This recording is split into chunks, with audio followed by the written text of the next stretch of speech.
उत्तर प्रदेश की राजनीति में दो मुस्लिम युवा नेता तेजी से उभर रहे हैं। पहली है सपा के सांसद इकरा हसन और दूसरे हैं कांग्रेस के सांसद इमरान प्रतापगढ़ी। जहां इमरान प्रतापगढ़ के रहने वाले हैं तो वहीं इकरा कैराना से सांसद हैं।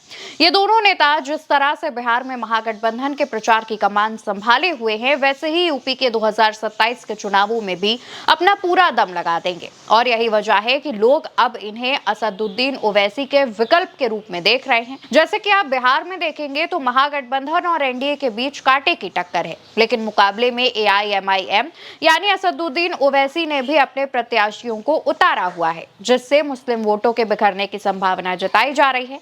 यही वजह है कि अखिलेश और राहुल गांधी ने इकरा और इमरान को मैदान में उतार रखा है। कहा जा रहा है कि जब यूपी में 2027 का विधानसभा चुनाव होगा तब भी कुछ ऐसा ही नजारा देखने को मिल सकता है, क्योंकि यूपी के पिछले विधानसभा चुनावों की बात करें तो ओवैसी ने 403 विधानसभा सीटों में से 100 सीटों पर अपने प्रत्याशी उतारकर सपा के मुस्लिम वोटों पर कब्जा करने की कोशिश की थी। हालांकि इस चुनाव में ओवैसी और उनकी पार्टी का प्रदर्शन खूब बुरा रहा। नतीजा ये हुआ कि एआईएमआईएम को नोटा से भी कम वोट मिले। इससे पहले 2017 के चुनावों में भी एआईएमआईएम ने 38 सीटों पर उम्मीदवार उतारे थे, लेकिन तब भी प्रदर्शन अच्छा नहीं था। हालांकि दोनों चुनाव में वोट शेयर जरूर थोड़ा बढ़ा था, जिसको ध्यान में रखते हुए कहा जा रहा है कि इस बार 2027 में होने वाले विधानसभा चुनावों में भी ओवैसी अपने प्रत्याशी उतार सकते हैं और मुस्लिम वोटों को बांटने की पूरी कोशिश करेंगे। लेकिन इकरा और इमरान के इस जोड़ी से यूपी में मुस्लिम वोटों का बिखराव मुश्किल लगता है। दोस्तों, इकरा हसन जहां अपनी सादगी भरे अंदाज को लेकर जानी जाती हैं, तो वहीं इमरान भी अपने शायराना अंदाज को लेकर सुर्खियों में रहते हैं। मेरे क्षेत्र में सिर्फ 30% मुसलमान हैं, फिर भी मुझे वहां से सबने प्यार दिया, आशीर्वाद दिया, क्योंकि हमारा देश एक दूसरे से धर्म के आधार पर नहीं जुड़ा, हिंदुस्तानियत के आधार पर हम एक दूसरे से जुड़े हैं। जो लोग हमें बांटने की कोशिश करते हैं, हमें तोड़ने की कोशिश करते हैं, हमें नफरत फैलाने की कोशिश करते हैं, उन्हें अगर जवाब दिया जा सकता है तो सिर्फ मोहब्बत के जरिए। सियासत है, परिंदा है, शिकारी है, मगर इन सारी चीजों पर मोहब्बत अब भी भारी है। इकरा हसन जो कि हिंदुस्तानियत की बात करती हैं, तो दूसरी तरफ इमरान प्रतापगढ़ी हैं जो अपनी बातों को शायराना अंदाज में बयां करते हैं। एक लोकसभा तो दूसरे राज्यसभा में हैं। दोनों ही नेता जमीन से जुड़े होने के साथ साथ काफी राजनीतिक समझ भी रखते हैं।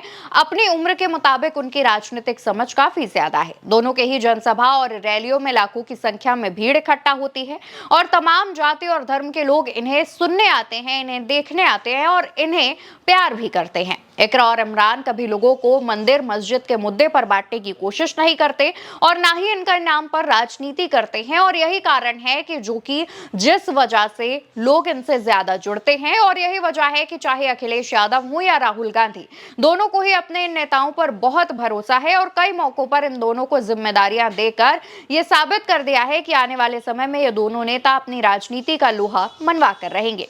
दोस्तों, असदुद्दीन ओवैसी की लगभग 56 साल की उम्र है, राजनीति में लंबे समय से हैं, लगभग सभी दावपेच भी जानते हैं, लेकिन हैदराबाद के नेता के रूप में भी उनकी एक छवि बनी हुई है। उन्होंने राजनीति भी वहीं से की है, इसलिए यूपी बिहार के लोगों से वो खुद को बहुत ज्यादा कनेक्ट नहीं कर पाते हैं। इसकी तमाम वजहें हैं। वो हैदराबाद में ज्यादा समय गुजारते हैं। यूपी के असली मुद्दे, जमीन के मुद्दे, जो छोटे मोटे मुद्दे हैं, वो क्या है, शायद उतना असदुद्दीन ओवैसी उतनी अच्छे से समझ नहीं सकते हैं जितना इकरा और इमरान समझते होंगे। और जब असदुद्दीन ओवैसी जनसभा करने भी आते हैं तो वो मुद्दों से अलग कोशिश करते हैं सिर्फ धर्म के नाम पर वोट पाने की। लेकिन वही इकरा जो अभी मात्र 31 साल की हैं, वो अपनी सादगी और सधे अंदाज से लोगों को खुद से जोड़ती हैं। धर्म की जगह असल मुद्दों पर बात करती हैं, विकास की बात करती हैं। और इमरान हैं जो कि महज 38 के हैं, वो भी अपने मुद्दों को अपने शायराना अंदाज से उठाते हैं। संसद हो या फिर जमीन, दोनों ही जगहों पर ये दोनों ही सांसद अपना लोहा मनवा चुके हैं। जिस तरीके से जमीन के मुद्दे उठाते हैं, लोगों के बीच जाते हैं और उनमें घुल मिल जाते हैं, यही एक बड़ी वजह है कि इन दोनों नेताओं को ओवैसी से अलग करती है। अब क्योंकि ये दोनों ही नेता मुस्लिम समाज से आते हैं, इकरा हसन समाजवादी पार्टी की और इमरान प्रतापगढ़ी कांग्रेस के सांसद हैं। ये दोनों ही अलग अलग दलों से आते हैं क्योंकि 24 का लोकसभा चुनाव दोनों दलों ने मिलकर लड़ा था। तो माना जा रहा है कि विधानसभा चुनाव में भी ये गठबंधन देखने को मिल सकता है और अगर ऐसा होता है तो इस गठबंधन ने ओवैसी की जो मुस्लिम वोटों के बिखराव की प्लानिंग है उसको चकनाचूर कर देना है। यही वजह है कि महागठबंधन में भी जब देखा जाए तो इमरान और इकरा को खास तौर पर मुस्लिम वोटों को साधने की जिम्मेदारी सौंपी गई है और अभी तक ये जो तमाम प्रचार प्रसार हो रहे थे वो देखे जा रहे थे। इकरा हसन भी संसद से लेकर सड़क पर काफी मुखर रहती हैं, संसद में अपने मुद्दे उठाती हैं और उसके बाद सड़क पर भी उतनी ही ज्यादा आक्रामकता के साथ दिखाई देती है। इकरा और इमरान की ये जोड़ी बताती है कि आने वाले दिनों में यूपी में ये दोनों ही नेता कमाल करते हुए देखे जाएंगे और इनकी वजह से जो मुस्लिम वोटों में बिखराव है वो कम हो सकता है।